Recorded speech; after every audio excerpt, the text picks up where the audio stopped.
হাই friends, আজি মই আপোনালোকৰ লগত মিঠাই ইডলিৰ ৰেচিপি এটা শ্বেয়াৰ কৰিব বিচাৰিছোঁ। এই ইডলিটো খাবলৈ খুব ভাল লাগে, খুব ধুনীয়া কোমল হয় আৰু ঠাণ্ডা হ'লেও তেনেকুৱাই কোমল হৈ থাকে, যিখিনি গৰম হৈ থাকিলে কোমল হৈ থাকে। আৰু এই ইডলিটো আমি স্কুলত ল'ৰা ছোৱালীৰ কাৰণে টিফিন হিচাপেও ব্যৱহাৰ কৰিব পাৰোঁ আৰু খুবেই হেল্ডি হয়। এয়া চাওকচোন, ইডলিকেইটা খুব ধুনীয়া কোমল হৈছিল। যদি আপোনালোকে এনেকৈ বনাই খাবলৈ খুব ভাল পাব। মই এটা ইডলি আপোনালোকৰ লগত এয়া শ্বেয়াৰ কৰিছোঁ। ভিতৰৰ ফালেও খুব ধুনীয়া ছফ্ট হৈছে, আপোনালোকে নিশ্চয় ধৰিব পাৰিছে আৰু সোৱাদটো খুব ধুনীয়া হয়। সৰু ল'ৰা ছোৱালীও ভাল পাব আৰু বহুত হেল্ডি হয়। আহকচোন বনাবলৈ ষ্টাৰ্ট কৰোঁ। কম সময়তে আমি মিঠা ইডলি তৈয়াৰ কৰিব পাৰিম। তাৰ বাবে এটা বাউলত একাপ চুজি লৈছোঁ। আপোনালোকে পৰিমাণটো কম বেছি ল'ব পাৰে। একাপ চুজিৰ কাৰণে আধা কাপ চেনি দিছোঁ। আপোনালোকে যিমানখিনি চুজি লয় তাৰে আধা চেনি দিব। প্ৰথমতে মই আধা কাপ গাখীৰ ল'ম আৰু পিছত আৰু অকণমান গাখীৰৰ প্ৰয়োজন হ'ব। আচলতে সম পৰিমাণৰ গাখীৰেই লাগিব। আপোনালোকে একাপ চুজি ল'লে একাপ গাখীৰ ল'ব। প্ৰথমতে মই অকণমান গাখীৰ দি মিলাই লৈছোঁ। এতিয়া বাকীখিনি গাখীৰো দি দিলোঁ। আপোনালোকে পৰিমাণটো চুজিৰ সমানেই গাখীৰ ল'লে সঠিক পৰিমাণত হ'ব। এয়া আধা কাপ গাখীৰ দিয়াৰ পিছত মই আকৌ আধা কাপ ল'ব লগা হৈছে। চুজিখিনি টান হৈয়ে আছে, সেয়েহে সম পৰিমাণৰ গাখীৰ ল'ব। এয়া আটাইখিনি ভালকৈ মিলাই দিছোঁ। এতিয়া এই চুজি আৰু গাখীৰ আৰু চেনিখিনি মই এঘণ্টাৰ কাৰণে ৰাখি থ'ম, যাতে চুজিখিনি ধুনীয়াকৈ কোমল হৈ আহে।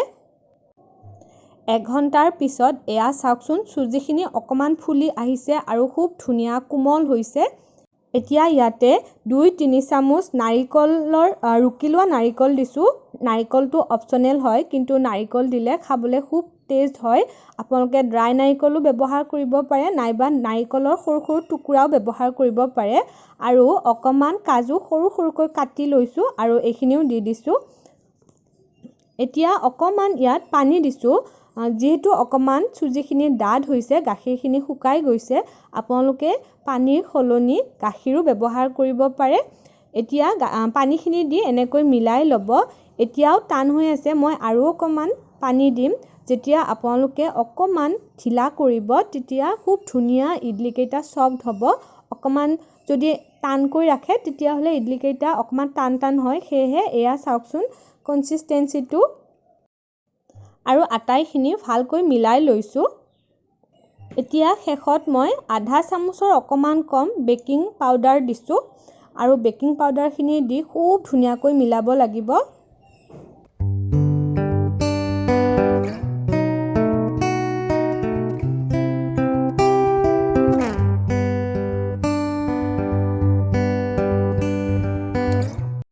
ভালকৈ মিলাই লৈছোঁ। এয়া চাওকচোন, এতিয়া কনচিষ্টেঞ্চিটো আপোনালোকে নিশ্চয় ধৰিব পাৰিছে।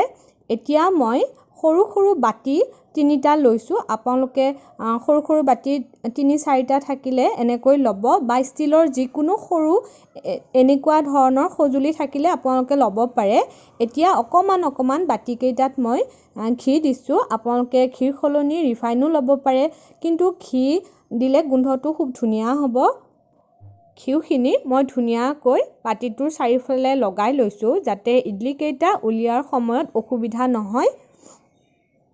এতিয়া বাতিকেইটাত এখন ডাঙৰ চামুচেৰে 2 চামুচ মই চুজি দিছোঁ। বেছিকৈ একেবাৰতে নিদিব, কম কমকৈ দিব। এনেকৈ 3টা বাতিতে মই চুজি 2 চামুচকৈ দি ল'ম।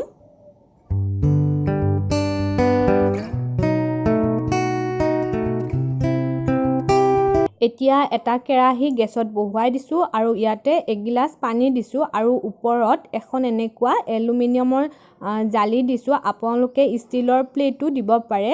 এতিয়া ঢাকনিখন দি মই জুইটো মিডিয়াম ফ্লেমত ৰাখি পানীখিনি বইল হ'বলৈ দিছোঁ। এয়া পানীখিনি ধুনীয়াকৈ বইল হৈ আহিছে। যেতিয়া পানীখিনি বইল হৈ আহিব, জুইটো মিডিয়াম টু ল' ফ্লেমৰ মাজত ৰাখিব আৰু বাতিকেইটা দি দিব। আৰু এইখিনি আপোনালোকে প্ৰথম যেতিয়া আপোনালোকে ইডলি বনাব 10 মিনিটমান সময় ৰাখিব। তাৰ পিছৰখিনি যেতিয়া আপোনালোকে বনাব ধৰিব 4-5 মিনিটো নালাগিব, 4 মিনিটমানতেই ৰেডি হৈ যাব, যিহেতু ভালকৈ পানীখিনি বইল হৈ আহে।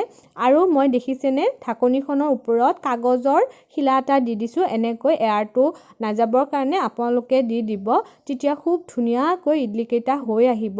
এয়া চাওকচোন ধুনীয়াকৈ হৈ আহিছে। মই চেক কৰিছোঁ এখন স্পুনৰ সহায়ত, স্পুনখনত একেবাৰে লাগি অহা নাই। আপোনালোকে 4-5 মিনিটত আপোনালোকে এবাৰ চেক কৰি চাব, যদি লাগি নাহে তেনেহ'লে ৰেডি হৈ যাব। অতি কম সময়তে আমি ঘৰত এনেকৈ ইডলি ষ্টেণ্ড নোহোৱাকৈ ইডলি বনাই খাব পাৰোঁ। এয়া মই আকৌ এতিয়া এইকেইটা উলিয়াই ল'ম। তাৰ পিছত আকৌ এইকেইটা বাতিত অকণমান ঘি সানি বাকীখিনি চুজিও এটা এটাকৈ বনাই ল'ম ইডলি।